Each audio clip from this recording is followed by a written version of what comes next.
വർഷം 80 പറയല്ലേ കിട്ടിയത്. ഇപ്രാവശ്യവും കുറയില്ല. എന്റെ ഈശ്വര രക്ഷിക്കണേ.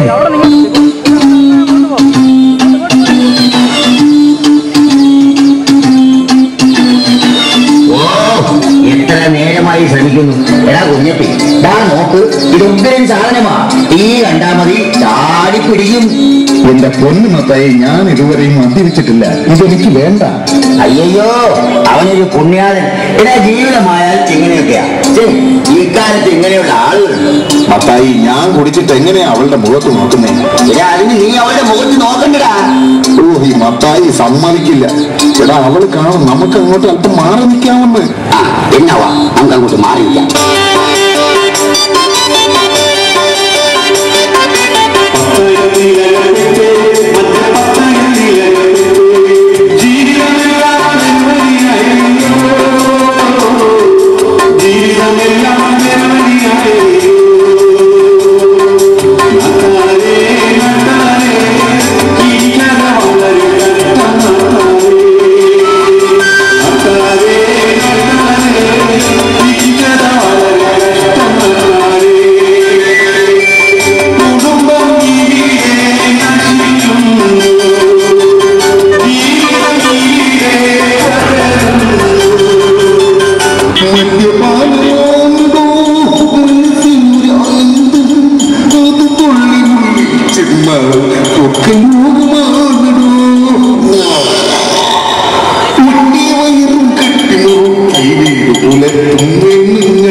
സ്വർഗത്തിൽ ചെന്നപ്പോൾ ഇങ്ങനെയൊന്നും ആഘോഷിക്കാൻ പറ്റില്ല.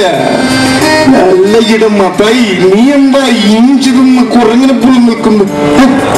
കുഞ്ഞപ്പി, ഞാൻ ചിന്തിക്കുകയായിരുന്നു, എവിടെയാണ് ഈ സ്വർഗം? സത്യം പറയാലോ, ഈ സ്വർഗത്തിന്റെ താക്കോല് അച്ഛന്റെ തട്ടുംപുറത്തല്ലേടാ. സത്യം പറ. അത് കൊള്ളാം. അപ്പൊ നീ അച്ഛന്റെ തട്ടുംപുറത്തും തേങ്ങ പൊട്ടിച്ചല്ല? എടാ അയ്യ, എനിക്ക് ഒരു തോന്നല്. നീ പറഞ്ഞു തൊലക്കടാ. ഈ ഭൂമി എന്റെ ചുറ്റും കിടന്ന് കറങ്ങുന്നതായിട്ട് തോന്നുന്നു. സത്യം പറയാലോ, ഈ ഭൂലോകത്തിന്റെ ആ പൂര്യ മത്താണ്.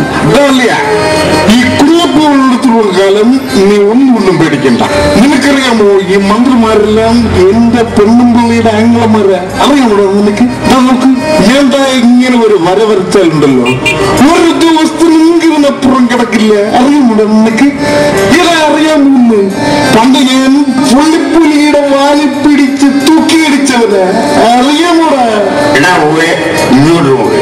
എടാ ഞാനും അത്ര മോശക്കാരനൊന്നുമല്ല. എന്റെ സ്വന്തം ഭാര്യയുടെ ഞരം പിടിച്ച് നൂത്തവനാടാ ഞാൻ. അറിയാമുണ്ടെങ്കിൽ. എന്നാലും പുലിയുടെ വാലെ പിടിച്ച ധൈര്യമൊന്നും നിനക്കില്ല. അപ്പോ നീ പിടിച്ച പുലിവാലാണ് നിന്റെ ഭാര്യ മറിയാമ്മ. ചൂലെ, എന്റെ ഭാര്യയുടെ കാര്യത്തിൽ ഇടപെടാൻ നീ ആരുടെ പട്ടി? എടാ ഞാൻ നിന്റെ വീട്ടിൽ കയറി വന്നിട്ട് നീ എന്റെ പട്ടിന്ന് വിളിക്കണം അല്ലേടാ? പോടാ പോക്കിരി. എടാ അറിയാ, കുഞ്ഞപ്പി, നീ അങ്ങനെ